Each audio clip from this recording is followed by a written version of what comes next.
Photographers. Guys.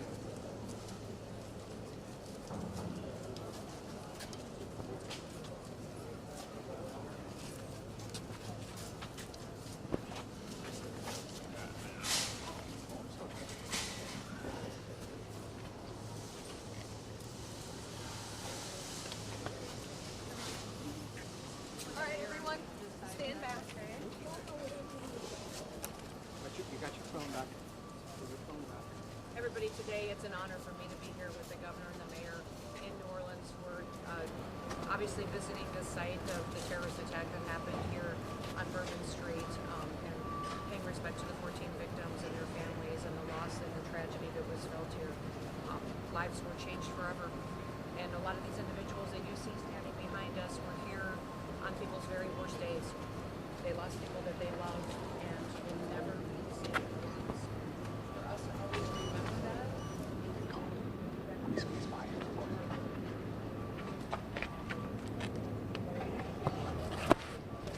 celebrate and to enjoy life, because that's what America is about, but also to keep them safe while they do that. So we clearly are preparing for another big event to come to this city, and appreciate the leadership of these individuals that have been extremely proactive in reaching out to me as the new Secretary of Homeland Security. The Super Bowl is the biggest Homeland Security event that we do every single year, and this will be the 11th time that New Orleans has hosted that event. And we plan for it to be an exciting event, one that will be safe, that we will have the best team win, but also that people come here, have a memorable experience, that they'll be able to go home and be able to appreciate the fact that this city not only welcomes people and takes care of them on their worst days, but also allows them to come back and to be safe. What I'm going to ask is everybody respect your law enforcement officers, that you respect public safety. We are a nation of laws, and there's consequences for breaking those laws. So as we go forward and we plan big events like this, we are going to make sure that we have safe events and that we're partnering together with federal agencies, with state agencies, and with local agencies. So that is one of the things that I plan to do, is put forward a blueprint for how we communicate to each other. We've seen failures across the country of agencies not talking well and not working well, and it's just not going to happen anymore, not on my watch. So we will have clear communications where everybody's on the same page all the time, regardless of what level of government bureaucracy we're at. That's going to go out the window, and we're going to make sure that the events that we plan are in the best interest of the public. So with that, I'll open it up to the governor, and then we'll let the mayor say a few words, let you guys ask some questions. Yeah, again, I want to thank Secretary Noem for coming and spending some time on Bourbon. Again, our hearts go out to the victims and their families. We have been working diligently to make sure that those that were injured in this accident, this tragedy, to be cared for, as the families as well. I think having Secretary Noem here speaks volumes for the administration's position on public safety and securing Americans no matter where they are. We want to thank her and the Homeland Security Fund, all of our federal partners, for the engagement that we've had since that time. I mean, I don't know that people realize that since this tragedy occurred, we went from an investigation to a recovery, to taking care of victims' families, and then putting on an event being the Sugar Bowl. And then here we are many weeks later having to put on, as Secretary Noem said, the biggest sporting event in the history of the world. So it's going to be a great and safe one, and we look forward to working with them. We can't thank her enough for taking the time out of a very busy schedule to come here and visit the city. That's great. No, and having the Secretary here, not only paying respect to the victims and their families, but also looking at how we have worked together to make sure that we're hardening our targets, that we have a unified command. The communication has been stellar.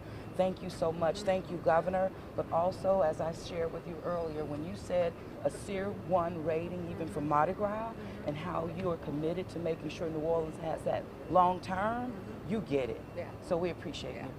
So with Tier 1, you get incredible resources and partnerships for this city, for those events that just aren't available at all with a lower rating. So to get that, and my advocacy for that is going to be 100% all in to make sure that you have that and that you have the tools that you need. Nobody wants to go through an event where you think you could have done more. That's right. And I think there's one more thing that I would say is to the public, which is kind of what Kristi was talking to earlier. The public has a responsibility in helping us keep them safe as well. And so we have a saying that says, if you see something, say something. And so as you go about any type of event, where you're here in New Orleans or just around any major event, if you see something that is suspicious, go and talk to law enforcement, let them know what you see. That type of preventive, that type of questioning can prevent a tragedy. Absolutely, and even speaking to that, Governor, it's the first observers program that we were able to implement in the city. Over 600 employees within hospitality have received that training, federal training. Just again, another way of being proactive, engaging our public, engaging our hospitality industry, who are on the front lines as well. And so again, we're doing everything necessary, but it's that spirit of partnership that's going to get us through. So we have Eric here, who is our Tier 1 coordinator. You're going to want to visit with him later on as to what that means and what all he is facilitating, but he will be the connection point to make sure that we are being efficient in how we deliver response. We also have the chief here with us.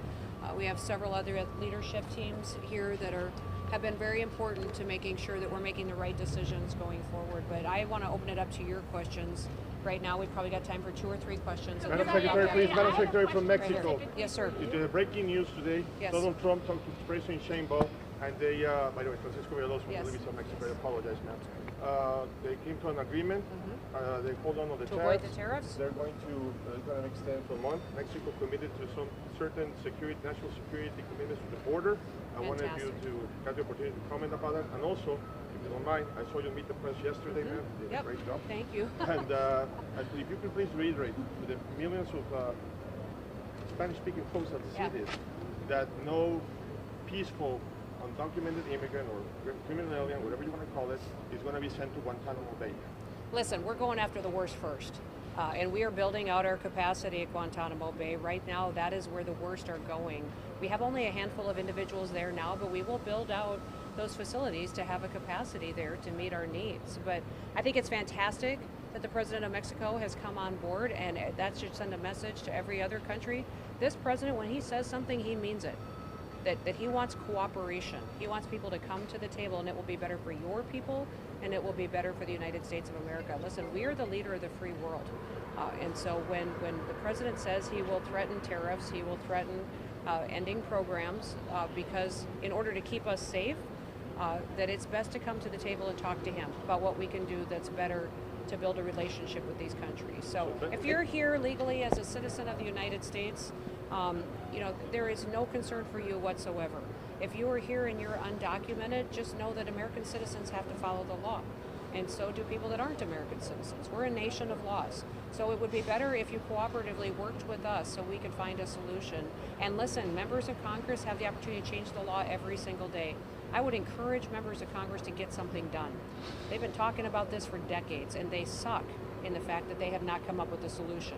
So if they really want to have something that's done appropriate in this, I will work with them to come up with a solution for those hardworking people that live here in this country that really do love America. They just want to be citizens. My job is to run also the legal immigration system, and I got to fix that. It takes years to get here. Look, I think it's important that we send a message to those that come into the country legally and then wreak havoc, spew acts of violence.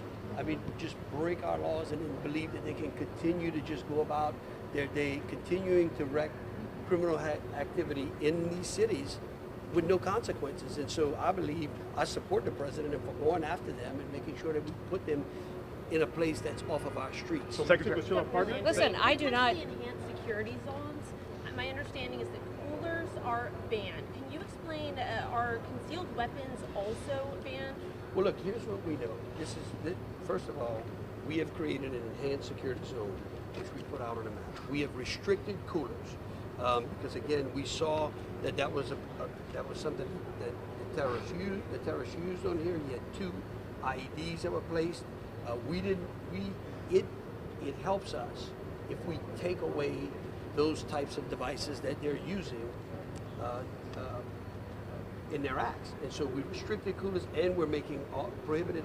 There are some items that shall be subject to search. Secretary Noem. One more question. And then Secretary please. Noem, Yes, Secretary sir. Noem, please. Concealed After weapons? this event happened, President Trump, he was president-elect at the time, tweeted out hours after it happened that this is the reason why we need to close our borders. We found out that the suspect who was killed was an American citizen. How important is messaging now that you are running Department of Homeland Security? How There's important nothing is the messaging? president tweeted that was wrong. It was he made an implication that it had something to do with Okay, illegal. well, he made an implication that a lot of people are reading a lot into. There's nothing in that tweet that was not truthful. And for this event here, we know who the person is that perpetuated this violence, and we're going to do our very best to make sure that we're identifying homegrown terrorism as well. That's the one thing that overwhelmingly has happened in this country is we've seen a rise in events like this where the individual was actually an American citizen that actually, had issues going on that we need to address and figure out why that's happening and what those trends are. So this is not the time for politics, people. Let's just keep people safe, all right? Let's get over whatever was said in the past, get past yourself, and let's do what we can to make this country safe. All right, moving on. Thank you for being here. Now, Secretary, Mexico to the Department. Oh, my kneecaps are done.